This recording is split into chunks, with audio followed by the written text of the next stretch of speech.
Hello and welcome to this final guide for beginners. This will be jam-packed full of great information and is probably going to be the most useful video out of the three. This might be quite long as I do have a lot to say, but with everything that's going to be said here is going to be important to yourself. And if you did miss part 1 or 2, I will leave the links at the top of the description for yourself to go and check out, and then you can come back to this one. So today I will be covering the clan hall and why it's so important, talents and alliances and what it can actually do for your team, and the other buildings you'll be able to unlock through Throne Room 4 and 5. Let's get into this video now and start to talk about some of the bigger parts of your game. The first part, which we wasn't able to cover in part 2, which is going to be very important, and that's going to be the clan hall. The clan hall allows you and your clan, if you create or join one, to earn various amounts of rewards. Those rewards will vary drastically from uncommon dust, gems and elixirs, all the way to the best chest that can earn you legendary and ancient items.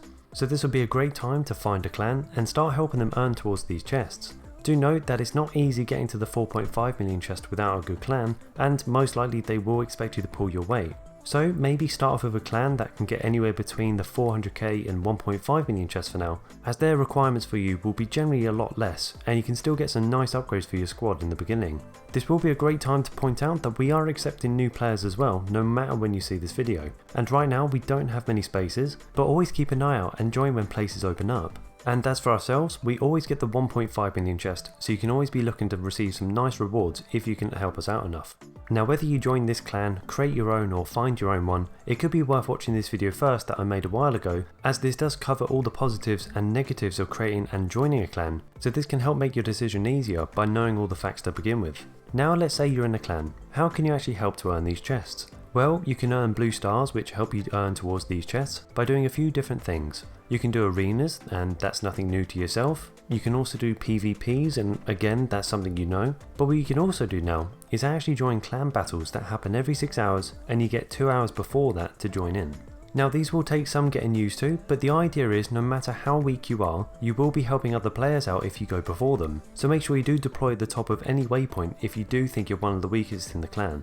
The next thing you can do in your clan is actually ask for resources. By asking for resources, 5 people can actually send you whatever you're asking for, and the amount that you're asking will be dependent on your clan hall level. So if you want to get more resources in the future, just remember to upgrade it as soon as possible, as it doesn't usually cost too much and it can actually really help you out in the future. Another thing having a clan allows you to do is having a clan territories area. You can find this by clicking on the castle in the bottom left of your screen if you're in a clan. From here you'll be able to do a various amount of things like expeditions and fight for waypoints to earn camels that can earn you premium items later down the line. From the territories you can always do clan bosses that the leaders and warlords have selected for everyone to do. And the more rounds that you can complete with doing each boss, the more clan coins you're going to earn. These clan coins can be spent on upgrading buildings around the clan territories, or you can actually spend it within the store. Now our store is max level, but you can only see so much because of your throne room level, but once you do get your throne room level up, this is going to be a great place to come if you can save up enough clan coins. The only other thing you need to know right now is going to be the message board. These are basically quests and you can only join once daily, so make sure you join a quest that you can at least do, or at least get a good chunk of it done if there's more than one person available. And that's basically it for the clan territories, and that's all the major things you really need to know for now. There are other things to look at and new things to come, but nothing you need to worry about just yet.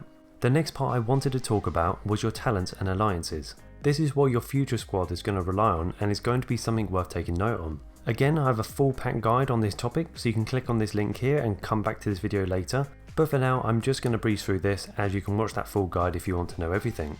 You will need to have 5-star dwellers to equip talents, so make sure you keep making new dwellers from the living room or the portal if you want to do it that way, and you can equip a 5-star dweller with a talent by pressing the blue icon above their head. From here you're just going to select whatever talent that suits your fighter, and don't worry if none of them actually match because you can change this later down the line, so for now I'm going to be selecting this one.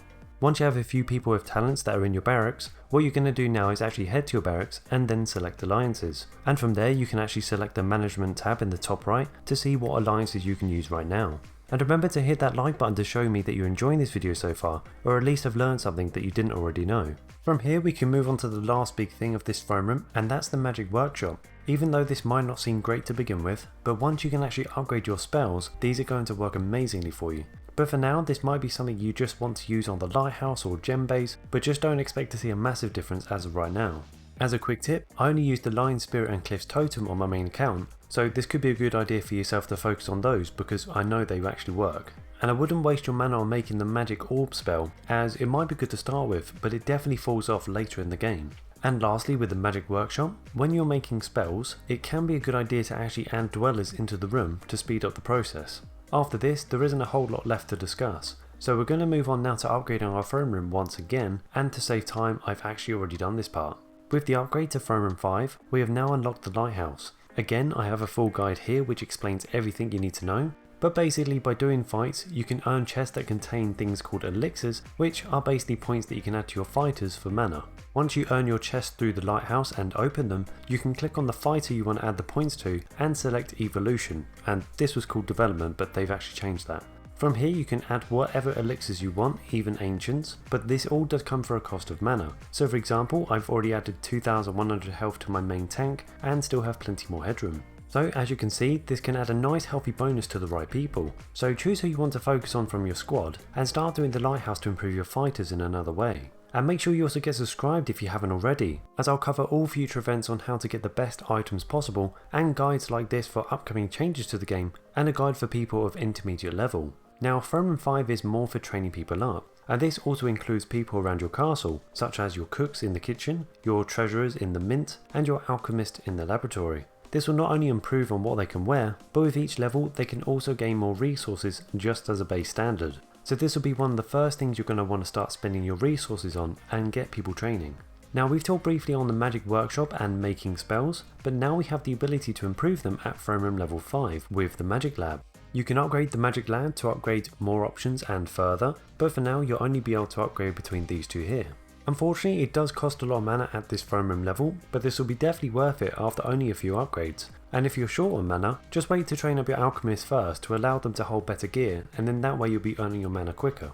Now the next building we've been able to place down is the weapons workshop. This allows us to make weapons for all three types of fighters. To build a weapon you will need shards. Now the best place to get shards will be through the portal, and you can earn these through events at the same time, but again the best place is the portal. And once you've got enough shards you can then start building your weapons. For now this will be a great way of earning items, but if you are happy to stay at your throne room level for a long time, you might not even need this room at all, because event items are 9 times out of 10 better than the items that you can make yourselves. The only issue is events generally come around monthly, so it's going to be a while until you can fully equip your team.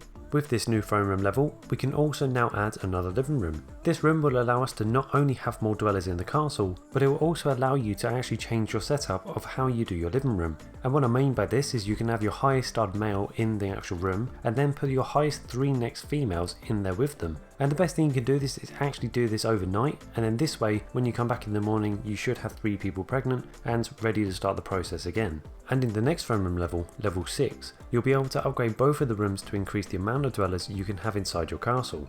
The last point of the video, and that'll be your arsenal. A lot of people forget about this or wonder if it's really worth the investment, and I can tell you from my experience, it really is. From the beginning, you won't be attacked too many times, but once you start earning more resources and increasing your trophies at the same time, you'll find yourself almost being attacked every single day. Again, this is depending on the previous 2 factors. So even for myself at this stage of the game, I would be looking to repair and then upgrade my arsenal when it becomes available. I also have a great video about the arsenal and the best setup to use for each upgrade you have. So if you want to check that video out now and save it to your web browser, then this will be the best time to do it, and watch it at a later date once it becomes more relevant to you. So that'll be the end of the video. Unfortunately I ran out of time as usual, but next week I'll be making a full video on all the tips I can give to new players and in the order of most important. As for now, let's have a look at who's won this week's diamond giveaway, and you can join these down below by pressing the Gleam link and then entering your in-game ID. So well done to everyone that has won, and good luck to everyone in the next giveaway. And why not check out my video on what are the best items you can buy from the dragon when that comes around, or the video on are offers even worth buying, as a lot of people get confused on what's good and what's bad.